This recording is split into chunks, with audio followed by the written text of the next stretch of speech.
Serbisyong mabilis, tapat at nararamdaman.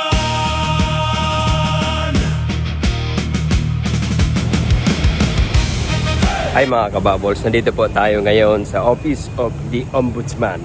Siyempre magkukortesi call po ang ating direktor na si Police Brigadier General Crisaleo R. Tolentino. Tara, samahan niyo kami.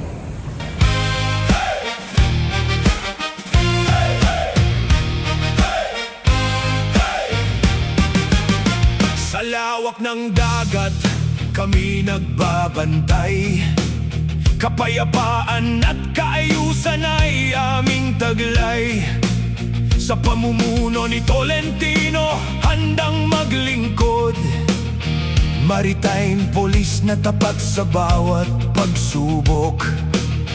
Bagong sigla, bagong lakas, para sa bayan ay walang katapusan.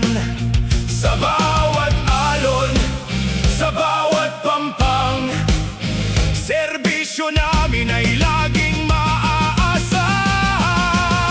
Bagong maritime police, aming panata.